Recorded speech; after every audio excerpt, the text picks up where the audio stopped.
kami, kemudian juga oleh pihak baik itu terkait dengan satu pengesahan adanya perceraian, gitu ya.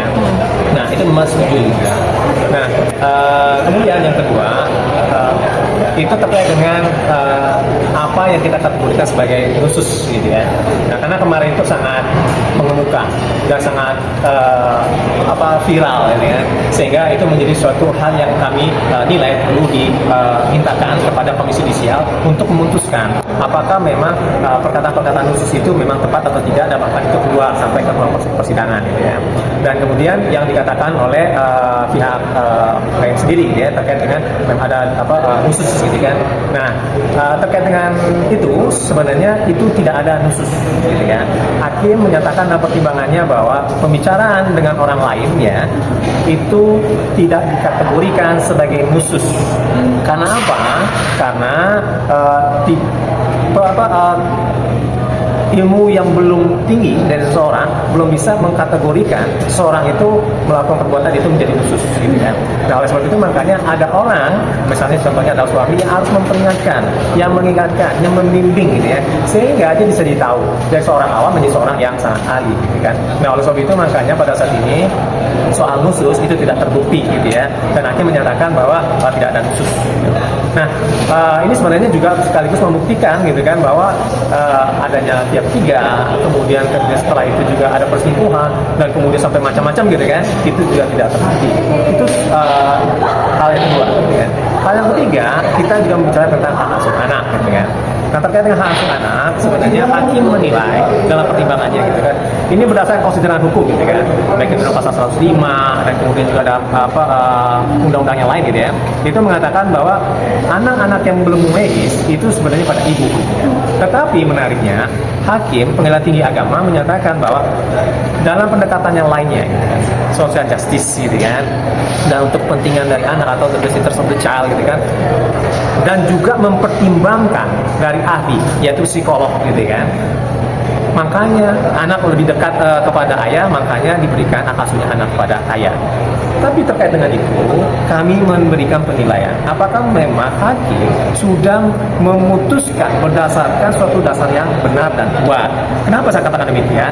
Karena begini, pada saat persidangan terdahulu di pengadilan agama itu sebenarnya kita itu mempertanyakan tentang metodologi. Jadi mereka menghadirkan dua orang saksi, ahli psikolog, dan kami menghadirkan dua orang juga, baik itu adalah dokter anak dan juga psikolog, ya. Terkait dengan psikolog itu kami mempertanyakan satu, kapasitas, ya, terutama dari psikolog SDM, ya. Pertanyaannya adalah apakah psikolog SDM itu bisa memberikan penilaian-penilaian terkait dengan anak, gitu. Ini jadi pertanyaan mendasar sebenarnya, gitu kan. Ini terkait dengan psikolog SDM, gitu ya. Dan kemudian yang kedua, terkait dengan psikolog anak. Yang menjadi pertanyaan kami itu adalah apakah melakukan observasi, wawancara, dan asesmen? Iya, katanya. Nah, kemudian dikatakan bahwa anak itu menderita PTSD, ketika post traumatic syndrome. Nah, waktu kami tanyakan kenapa terjadi itu, karena anak-anak itu takut dengan ibunya yang berteriak-teriak, begitu ya. Nah, kemudian di situ makanya memunculkan trauma bagi anak, gitu kan. Kalau saya tanya waktu itu, dasarnya waktu itu apakah ahli itu melihat langsung bahwa ibu itu atau klien saya itu memang berteriak-teriak? Tidak. Terus dari mana ahli itu mendapatkan informasi bahwa memang ibu itu berteriak-teriak sehingga anak itu takut? Dari pemohon, gitu. Nah artinya di sini bahwa keterangan untuk menyatakan terjadinya PTSD, gitu kan, itu adalah dari pemohon, bukan dari fakta yang dia lihat langsung, gitu. Kan menarik seperti itu, gitu kan. Dan yang kedua, gitu kan, dinyatakan bahwa yang membuktikan bahwa anak itu dekat dengan ayah itu ada observasi terkait dengan gambar. Gambar ini adalah gambar anak-anak, gitu kan.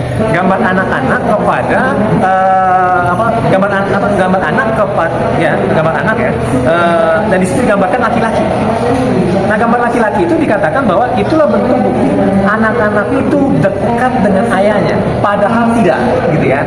Nah, kami tanya kepada psikolog yang menjadi ahli kami, gitu ya, itu artinya apa, gitu gitu ya. Artinya gambar laki-laki yang dibuat oleh anak-anak itu adalah orientasi seksual. Artinya gitu kan. Semisalnya saya laki, saya akan menggambar laki-laki sebagai anak-anak gitu ya. Itu membuktikan orientasi seksualnya itu dia sebagai laki-laki, tidak sebagai perempuan. Gitu ya. Begitu juga kalau misalnya perempuan, dia akan menggambar perempuan. Karena dia akan menggambarkan orientasi seksualnya itu adalah perempuan, gitu. Bukan menggambarkan bahwa kedekatan terhadap ayahnya atau ibunya, tidak sama sekali, gitu kan.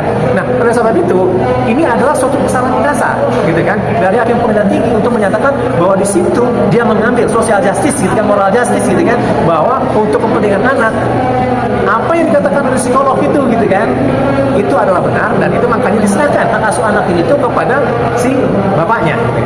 Nah, jadi itu tidak besar dan tidak kuat. Sebenarnya bisa di-challenge terkait dengan itu, gitu kan. Dan kemudian terkait dengan ini yang saya sebutkan ini ya, barusan gitu kan, soal gambar, kemudian juga terkait dengan bertanya kepada si ibu gitu kan sebagai cover both side gitu ya, itu tidak dicantumkan di dalam fakta-fakta persidangan, di dalam putusan di pengadilan agama gitu. Nah, oleh sebab itu makanya ini menjadi dasar kami untuk melaporkan ketika itu ke Komisi Yudisial. Kenapa kok ini tidak dicantumkan? Gitu. Dan kami bisa menduga jadinya bahwa ini menjadi dasar gitu. Karena kalau misalnya ini dicantumkan, hakim bisa melihat bahwa sebenarnya fakta persidangan itu terbongkar bahwa anak-anak itu dikatakan PTSD karena ini hanya berdasarkan informasi sepihak, bukan kedua belah pihak. Yang menyatakan menggambar anak-anak itu mengelambangkan dia dekat dengan ayah, tidak juga, karena itu melambangkan tentang orientasi seksual dari masing-masing orang, kan? Nah, jadi itu ya ininya ya, hal-hal yang perlu saya sampaikan. Nah, terkait dengan nusus tadi itu ya, oleh sebab itu makanya dia berhak untuk mendapatkan hak-hak masa iddah, mut'ah, dan kemudian juga iddah mut'ah, dan kemudian ya pokoknya hak-hak terkait dengan ini ya, istri lah gitu ya. Nah, itu kira-kira yang bisa saya sampaikan terkait dengan putusan dari Paula pada saat ini. Tapi Paula sendiri menerima masih dengan putusan dari pihak Paula sendiri. Jadi begini, Akankah ada tindakan lanjut, Pak? ya, Paula memutuskan pada saat ini. Jadi dia memang ingin mempertimbangkan untuk kepentingan dari anak. Karena dengan begini kan sebenarnya kan banyak pemerintahan-pemerintahan yang sebenarnya itu tidak baik untuk anak-anaknya gitu kan. Apalagi kalau misalnya ada informasi-informasi yang tidak utuh, terdistorsi gitu kan, akan membuat anak misalnya bertanya-tanya. Saya sangat berhati-hati mengeluarkan pendapat karena apa? Saya akan ditanyakan 5-7 tahun ke depan gitu kan, oleh anak-anak itu gitu kan. Jadi tidak bisa lepas perkataan atau statement kita pada saat ini gitu kan dengan anak-anak itu ke depan gitu kan. Oleh sebab itu makanya akan lebih baik memang hal seperti ini dicukupkan gitu kan. Nah, oleh sebab itu makanya Paula memutuskan untuk tidak mengajukan kasasi. Itu ya pada saat ini. Tetapi yang harus diingat gitu kan, berdasarkan surat edaran Mahkamah Agung ya, apabila dalam konteks hak asuh ya, nanti Paula tidak diberikan ruang-ruangnya, itu bisa diajukan permohonan pembatalan hak asuh. Permohonan pembatalan hak asuh. Jadi bukan ya saya bahwa serta-merta mengatakan ini domainnya di dia dan kemudian diatur begitu, enggak. Nah, itu dikatakan memberikan akses seluas-luasnya kepada kedua belah pihak gitu. Nah, oleh sebab itu makanya kedua belah pihak itu yang mengatur. Saya sebagai lawyer tidak punya kapasitas gitu kan untuk mengatur-atur itu. Yang pas dan paling berwenang untuk mengatur tentang anak-anak itu adalah anak-anak itu sendiri dan juga orang tuanya, bukan lawyer.